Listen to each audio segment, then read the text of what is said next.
జై శ్రీరామ్. శ్రీమాత్రే నమః. శ్రీ గురుభ్యో నమః. ఈ నెల ఆగస్ట్ నెల 6వ తారీఖు నుంచి ఆగస్ట్ 28వ తారీఖు వరకు కూడా ఖగోళంలో ఒక మంచి విశేషాంశం చోటు చేసుకుంటుంది. ఈ విశేషాంశం ఏంటంటే ఈ నెల ఆగస్ట్ 6వ తారీఖు నుంచి 28వ తారీఖు వరకు కూడా బుధ భగవానుడు సింహరాశిలో వక్రిస్తూ ఉన్నారు.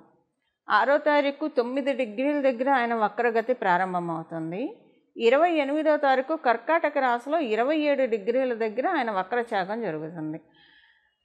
అంటే ప్రతి రాశికి 30 డిగ్రీలు ఉంటాయి. ఆయన వక్రగతిలో వెళ్తూ ఉన్నాడు కాబట్టి ఈ 9 డిగ్రీలు అంటే 9 డిగ్రీలు దాటుకొని అంటే ఇక్కడ డిసెండింగ్ ఆర్డర్లో వెళ్తుంది అనమాట. 9, 8, 7, 6, 5 ఇలా వెళ్తుంది. డిసెండింగ్ ఆర్డర్లో వెళ్ళి కర్కాటక రాశిలో రాశి మొత్తం మీద 30 డిగ్రీలు ఉంటాయి కదా. ఆ 30 డిగ్రీలు 30 డిగ్రీ, 29 డిగ్రీ, 28 డిగ్రీ, 27 డిగ్రీ దగ్గర ఒక సెకండ్స్ తోటి కొన్ని ఫ్రాక్షన్ ఆఫ్ సెకండ్స్ తోటి ఆయన వక్రచాగం జరుగుతూ ఉంది కర్కాటక రాశిలో. సాధారణంగా ప్రతి గ్రహం మధ్య మధ్యలో వక్రిస్తూ ఉంటాయి. ఒక సూర్యనారాయణమూర్తి తప్ప సూర్యచంద్రులకి వక్రగమనం ఉండదు. రాహుకేతువులు ఎప్పుడూ కూడా వక్రగమనంలోనే ఉంటారు. ఇంకా మిగతా ఈ ప్లానెట్స్ అంటే కుజుడు కానివ్వండి, మంగళ్ కానివ్వండి, గురువు కానివ్వండి, శనైశ్వరుడు కానివ్వండి, అలాగే బుధదేవుడు కానివ్వండి, శుక్రుడు, ఈ ప్లానెట్స్ వక్రగతిలోకి వెళ్తూ ఉంటాయి మధ్య మధ్యలో. అయితే ఇప్పుడు ప్రతిసారి వెళ్తూ ఉన్నప్పుడు ఇంపాక్ట్ డెఫినెట్గా ఉంటుంది. ఇప్పుడు ఇంకా ఇంపాక్ట్ ఉంటుంది. దానికి కారణం ఏంటో ఇప్పుడు నేను ఒకసారి మీకు ఎక్స్ప్లెయిన్ చేస్తాను. మనకి శనైశ్వరుడు వక్రగతిలోనే ఉన్నాడు. ఇప్పుడు ప్రస్తుతం వక్రగతిలోనే శనైశ్వరుడు ఉన్నాడు. ఆయన కుంభరాశిలో ఉన్నాడు. బుధ భగవానుడు సింహరాశిలో నుంచి వక్రగతిలో ఉన్నాడు. కుంభరాశి, సింహరాశి ఈ రెండు సమసప్తకాలు అవుతాయి. కుంభరాశి నుంచి సింహరాశి 7వ స్థానం అవుతుంది. సింహరాశి నుంచి కుంభరాశి 7వ స్థానం అవుతుంది. వైస వర్స ఇది సమసప్తకాలు అవుతాయి. ఈ సమసప్తకాల్లో 2 గ్రహాలు వక్రించడము, ఒకటి శనైశ్వరుడికి, అందులో కుంభరాశి స్వక్షేత్రము, ఇక్కడ వక్రించడము డెఫినెట్గా ఇంపాక్ట్ ఉంటుంది. మామూలుగానే శశబుధ యోగం చాలా మంచి యోగము. ఇప్పుడు ఖగోళంలో ఇది వక్రించి ఏర్పడుతూ ఉంది ఈ శశబుధ యోగం. సాధారణంగా శశబుధ యోగం ఏంటంటే డబ్బుల్ని ఇస్తుంది.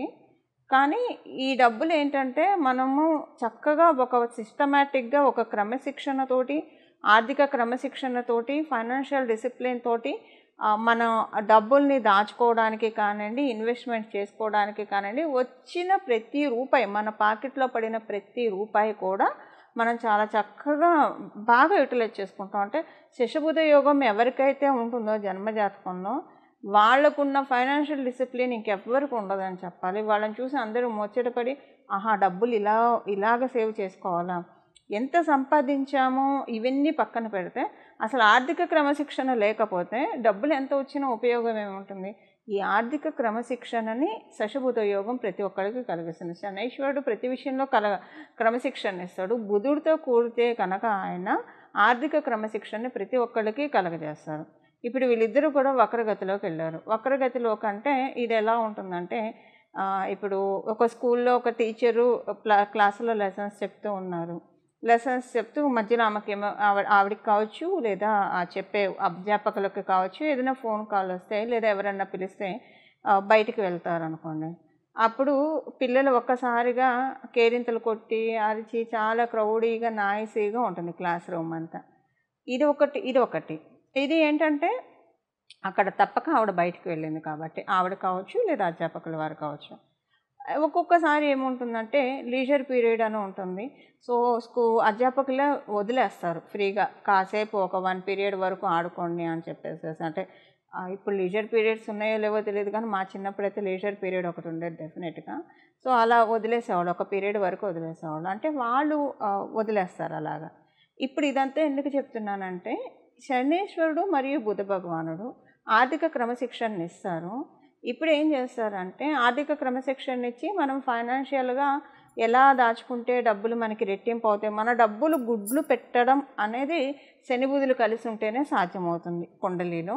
ఇప్పుడు అందరికీ శని బుధులు కూడా కలిసి ఉండరు. ఎవరి జాతకంలో కూడా మనం చూస్తే చాలా అంటే అందరికీ కలిసి ఉండాలని ఉండదు ఆ కాంబో. కలిసి ఉన్న వాళ్ళకి డెఫినెట్గా వాళ్ళు చిన్నప్పటి నుంచే ఇన్వెస్ట్మెంట్స్ స్టార్ట్ చేస్తారు, సేవింగ్స్ చాలా పక్కాగా వెళ్తారు. వాళ్ళ దగ్గర ఒక ₹1,00,000 వస్తే దాన్ని ఎలాగ 10 లక్షలు చేయాలి, ఎలాగ 50 లక్షలు చేయాలి, మంచి క్లారిటీ, మంచి విజన్ వాళ్ళ దగ్గర ఉంటుంది. అండ్ అకార్డింగ్గా వెళ్తుంది వాళ్ళకి. అంటే విజన్ అందరికీ ఉంటుంది, బట్ అదేంటి, అది మనకి అనుకున్నట్లు ఫామ్గా సిస్టమేటిక్గా వెళ్ళడం అందరికీ సాధ్యం కాదు, కొంతమందికే సాధ్యం అవుతుంది. మనం డే టు డే లైఫ్లో చూస్తూ ఉంటాం కదా. ఈ శశబుధ యోగం అది కలగజేస్తుంది. అది ఒక లెక్క. అయితే ఇప్పుడేంటి, వాళ్ళిద్దరూ వక్రించారు.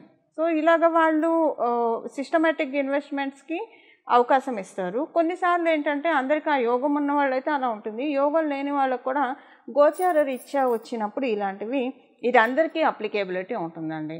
ఆ యోగం ఉన్న వాళ్ళకి ఇంకా బాగా ఎక్కువగా ఉంటుంది, యోగం లేని వాళ్ళకి కూడా ఇది అప్లికేబిలిటీ ఉంటుంది.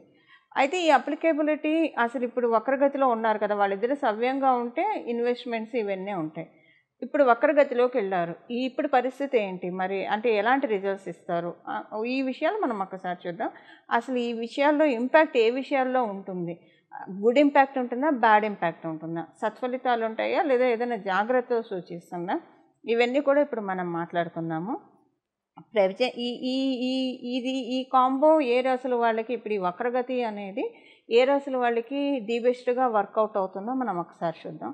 అన్ని రాశుల వాళ్ళకి ది బెస్టే ఉంటుంది. అంటే అసలు ఈ వక్రగతిలోకి వెళ్ళడం వల్ల ఇప్పుడు ఎవరైనా సరేనండి, మనలో అందరం కూడా ఏదన్నా ఖర్చు చేద్దాము అని అనుకుంటే, అది ఒక మంచి చదువు చదివించడానికి కావచ్చు మన పిల్లలకి, లేదా మనం ఒక మంచి అసెట్ కొనుక్కోవడానికి కావచ్చు, లేదా ఏదైనా ఒక మంచి పని కోసం ఖర్చు పెట్టడానికి డబ్బులు సమకూరక, లేదంటే ఏదైనా ఒక డబ్బులు సమకూరక ఏదైనా పనులు పెండింగ్ ఉంటే కనుక అవి రిలీజ్ చేస్తుంది శనైశ్వరుడు బుధ భగవానుడు వక్రగతిలోకి వెళ్ళడం వల్ల. సో దట్ ఏంటంటే అందరికీ కూడా వాళ్ళకి ఏవైతే అవసరమైన ఖర్చులు ఉన్నాయో అవన్నీ కూడా స్తంభనగా ఉన్నవన్నీ ఒక్కసారిగా రిలీజ్ అయిపోతాయి ప్రతి ఒక్కళ్ళకి. కానీ ఈ పరిహారం మనం చివరిలో తెలుసుకోబోయే పరిహారం చేసుకోవడం వల్ల రిలీజ్ అవుతాయి. పరిహారం చేసుకోకపోయినా రిలీజ్ అవుతాయి, అంటే ఆర్థిక స్తంభన నుంచి బయటకు వస్తారు. బట్ పరిహారం చేసుకుంటే ఇంకా ఎక్కువగా ఇది అప్లికేబిలిటీ ఉంటుంది. ఈ ఆర్థిక అంటే యాక్చువల్గా ఈ వక్రగతి ఒక్కొక్క రాశిలో, ఇప్పుడు ఇదే సమసప్తకం కనుక కర్కాటకం మకరంలో పడినా, లేదా మీనరాశి కన్యా రాశిలో పడినా, మిగతా రాశుల్లో పడితే ఒక్కొక్క రకంగా ఇంపాక్ట్ ఉంటుంది, ప్రతి రాశిలో ఇదే ఇంపాక్ట్ ఉండదు. ఇప్పుడు ఈ వక్రగతి పడింది సింహరాశిలో ఉంటేనే సూర్యనారాయణమూర్తి కింగ్. సో ఎప్పుడైనా ఒక కింగ్ ఇంటెన్షన్ ఏముంటుంది, ఆ రాశితత్వం ఏముంటుంది, ఒక కింగ్ ఇంటెన్షన్ ఏముంటుంది, కంపాషనేట్గా ఉంటుంది, అంటే దయ ఎక్కువగా ఉంటుంది. అందుకే సూర్యబలం ఉన్న వాళ్ళకి చాలా దయగల హృదయం గల వాళ్ళు ఉంటారు. అవతల వాళ్ళ కష్టాన్ని వాళ్ళ కష్టాలుగా వాళ్ళు ఫీల్ అయిపోతారు, ఎందుకంటే ఆత్మకారకుడు కాబట్టి ప్రతి సోల్లో ఉన్నది జీవాత్మే అన్న విషయము వాళ్ళకి ఎరుక బాగా ఉంటుంది. సింహరాశి వాళ్ళకి కూడా బేసిక్గా ఈ తత్వం ఉంటుంది. సూర్యనారాయణమూర్తి ఆత్మకారకుడుగా ఉన్న వాళ్ళకి ఈ తత్వం ఉంటుంది, లేదా వాళ్ళ జన్మజాతకంలో సూర్యనారాయణమూర్తి బలం ఎక్కువగా ఉన్న వాళ్ళకి కూడా ఇది ఎక్కువగా ఉంటుంది. ఎప్పుడు వాళ్ళ సైడ్ నుంచి అని కాకుండా అందరి సైడ్ నుంచి ఆలోచిస్తారు, అది ఆ క్వాలిటీ సింహరాశిలో ఉంటుంది. ఇప్పుడు ఈ విషయం ఎందుకు చెప్తున్నానంటే, ఈ క్వాలిటీ సింహరాశిలో ఉంది కాబట్టి బుధ భగవానుడు ఇక్కడ వక్రిస్తున్నాడు, శనైశ్వరుడు ఆల్రెడీ సప్తమ స్థానంలో వక్రిస్తూ ఉన్నాడు కాబట్టి ఎవరెవరైతే ఆర్థికంగా స్తంభించిపోయి ఉన్నారో వాళ్ళందరికీ రిలీజ్ చేయడానికే, ఆర్థిక స్తంభన నుంచి రిలీజ్ చేయడానికే ఇప్పుడు గోచారంలో ఈ ట్రాన్సిట్ చోటు చేసుకుంటూ ఉంది, అంటే ఈ వక్రగతి అనేది చోటు చేసుకుంటూ ఉంది. ఇది ద్వాదశ రాశుల వాళ్ళకి ఏ విషయాల్లో, ఇది కేవలంగా ఫైనాన్షియల్ మ్యాటర్స్లోనే, ఇంకా రిలేషన్స్ విషయంలో, ఈ రెండిట్లో ఇది వర్కౌట్ అవుతుంది. ఏ విషయాల్లో ఉంటుందనేది చెప్దాం. అయితే ఈ వక్రగతి కొన్ని రాశుల వాళ్ళకి ఇంకా కొంచెం ఎక్కువగా ఉంటుంది, అది ఎవరికో మొదట మనం చెప్పుకుందాము. కర్కాటక రాశి వాళ్ళకి ఇది బాగా చాలా బాగా యోగిస్తుంది. అలాగే సింహరాశి వాళ్ళకి ఇది చాలా బాగా యోగాన్ని ఇస్తుంది. మకర కుంభరాశుల వాళ్ళకి ఇది మంచి యోగాన్ని, ధనుర్మీన రాశుల వాళ్ళకి ఇది చాలా మంచి యోగాన్ని కలగజేస్తుంది. అయితే మిగతా రాశుల వాళ్ళకి లేవా అండి అంటే, మిగతా రాశుల వాళ్ళకి కూడా డెఫినెట్గా ఉంటాయి, బట్ ఈ రాశుల వాళ్ళకి కొంచెం ఎక్కువగా ఉంటుంది. ఎందుకంటే బుధ భగవానుడు కర్కాటక రాశికి పూర్తిగా అనుకూలం కాదు, అందుకని ఇప్పుడు కర్కాటక రాశి వాళ్ళకి అనుకూలంగా ఉంటుంది.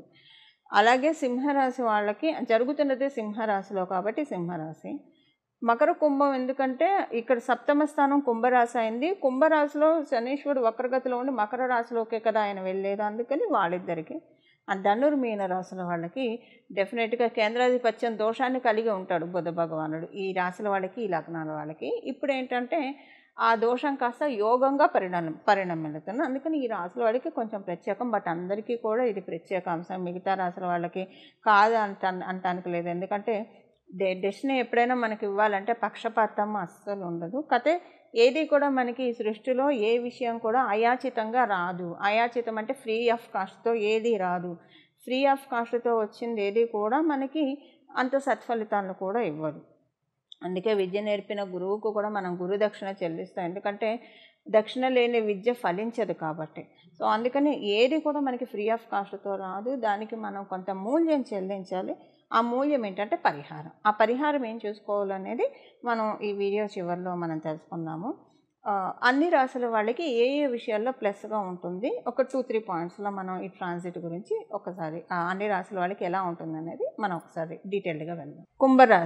కుంభరాశిలో పుట్టిన వాళ్ళకి మీ రాశిలో ఉండే వక్రిస్తూ ఉన్నాడు. మీకు సప్తమ స్థానంలో బుధ భగవానుడు కూడా వక్రిస్తూ ఉన్నాడు. పిల్లల విషయంలో చాలా మంచి విషయాలు, మంచి నిర్ణయాలు తీసుకుంటారు. పిల్లలు పురోభివృద్ధి చేస్తే చాలా సంతోషంగా అనిపిస్తుంది. మీరు తీసుకునే నిర్ణయాలు డెఫినెట్గా అవి మీకు లక్ష్మీప్రదం, శుభప్రదం, లాభప్రదం, యోగవంతంగా ఉంటుంది.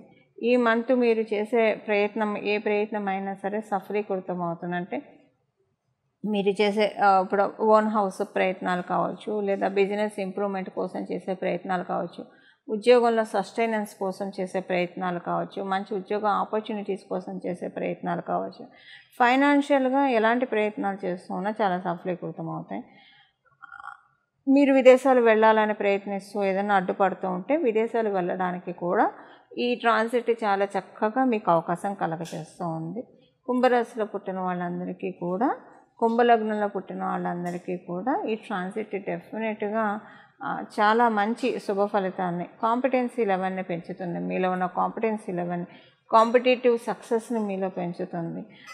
లోన్ కోసం ఏమైనా ప్రయత్నిస్తుంటే లోన్స్ రిలీజ్ అవుతాయి. మీరు అనుకున్న దానికంటే మంచి అమౌంట్ వస్తుంది.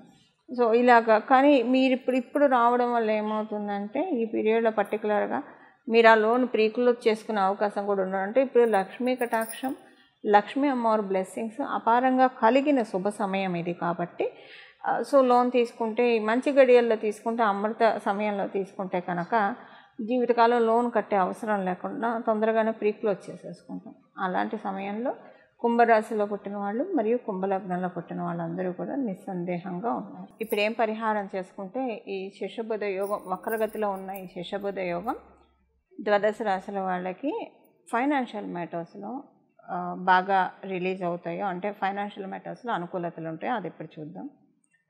అయితే అసలు పరిహారం చేసుకోకపోతే ఏమవుతుందండి? పరిహారం చేసుకోకపోతే యోగం రిలీజ్ కాదా అన్న సందేహం తలెత్తవచ్చు కొంతమందికి. దానికి ఒకసారి మనం మాట్లాడుకుందాం. ఇప్పుడు పరిహారం చేసుకోకపోయినా వచ్చేదే. కాకపోతే పరిహారం చేసుకుంటే మీకు అంతా కూడా చాలా ప్రశాంతంగా వస్తుంది. అంటే రావాల్సినవన్నీ కూడా మనకి రావాల్సినవన్నీ ప్రశాంతంగా వస్తాయి.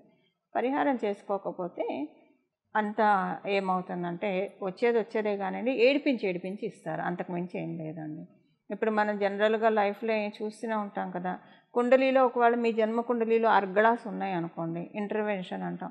ఈ అర్గళాస్ ఉంటే ఏమవుతుందంటే ఏ యోగం అనుభవించజేయను. అంటే ఇది ఒక సామెత మీకు తెలిసే ఉంటుంది, గడ్డివామ దగ్గర కుక్క అన్న సామెత చందాన. ఏ యోగం మీకు అనుభవ యోగ్యంలోకి రానియకుండా అడ్డుపడుతూ ఉంటాయి.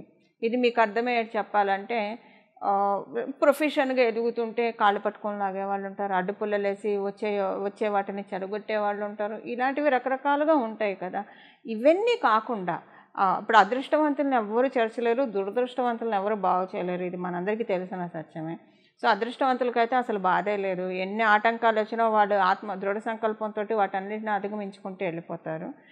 ఈ అర్గణాస్ ఇవి ఇబ్బంది పెట్టకుండా ఉండడానికి మీ జన్మజాతకంలో ఉంటే దానికి పరిహారం చేసుకుంటే ప్రశాంతంగా వస్తాయి.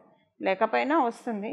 మేబీ అవుట్ ఆఫ్ 100% మీకు 70% వచ్చేది 30% వస్తుంది. అందువల్ల పరిహారం చేసుకోవడం వల్ల మరీ ఎక్కువ ఏడిపించకుండా డెస్టినీ మీకు రిలీజ్ చేస్తుంది. మీకు రావాల్సిన అంటే దేనికోసం అయితే మీరు ఎదురు చూస్తున్నారు, ఏ ఫైనాన్షియల్ బెనిఫిట్ కోసం అయితే మీరు ఎదురు చూస్తున్నారో అది మీకు అందుతుంది. ఇప్పుడు దీనికోసం మనం పరిహారం చూద్దాము. ఏం పరిహారం చేస్తే ఇది బాగా యోగిస్తుంది. ఈ ఇది స్టార్టింగ్ డే నుంచి అంటే 6వ తారీఖు నుంచి ఆగస్టు 6వ తారీఖు నుంచి ఆగస్టు 28వ తారీఖు వరకు కూడా ప్రతిరోజు క్రమం తప్పకుండా విష్ణు సహస్రనామం వినడము. విష్ణు సహస్రనామం చదవడం వస్తే ఇంకా మంచిది. చదవడం కానీ వినడం కానీ చేస్తే చాలా మంచిది. విష్ణవే నమః విష్ణవే నమః విష్ణవే నమః అని మనసులో ధ్యానించుకుంటూ ఉంటే ఇంకా మంచిది. అయితే ఆడవాళ్ళకి పీరియడ్స్ వస్తే ఆ 4 రోజులు వదిలేసేయండి, మిగతా రోజుల్లో వినండి. ఎవరైనా అశౌచంలో ఉంటే కనుక వినడానికి ఏం తప్పలేదు, పెట్టుకొని వినొచ్చు. చదవకూడదు అప్పుడు మీరు పెట్టుకొని మనసులో జపం చేసుకుంటూ వినొచ్చు. లేదా మీకు వినడం కూడా ఎందుకు అని అనుకుంటే విష్ణవే నమః విష్ణవే నమః విష్ణవే నమః అని ఈ నామాన్ని జపించుకోవచ్చు. సర్వకాల సర్వావస్థల్లో భగవంతుడి నామాన్ని జపించడానికి ఎలాంటి మనం ఏ అవస్థలో ఉన్నాము, ఏ కాలంలో ఉన్నాము, ఏ సమయంలో ఉన్నాము ఏమీ ఇది లేదంటే మీరు అశౌచంలో ఉన్నారా, పీరియడ్లో ఉన్నారా, లేదా బాత్రూమ్కి వెళ్ళొచ్చారా, లేదా ఎక్కడన్నా వేరే వేరే ప్రదేశాల్లో ఉన్నారా, ఇలాంటివి ఏమీ కౌంట్ రావు. సర్వకాల సర్వావస్థలో భగవంతుడి నామాన్ని జపించుకునే భాగ్యాన్ని కలియుగంలో మనకి పెరుమాళ్ళు ప్రసాదించారు. అందువల్ల విష్ణవే నమః అని అనుకుంటూ ఉన్నా కూడా సరిపోతుంది. విష్ణుమూర్తి పాదాన్ని గట్టిగా పట్టుకుంటే ఈ బుద్ధ భగవానుడు వక్రగతి డెఫినెట్గా ఆర్థిక అనుకూలతల్ని చక్కగా తెచ్చిపెడుతుంది. ద్వాదశ రాశుల వాళ్ళకి, ద్వాదశ లగ్నాల వాళ్ళకి. మంగళం. నమో భగవతే వాసుదేవాయ.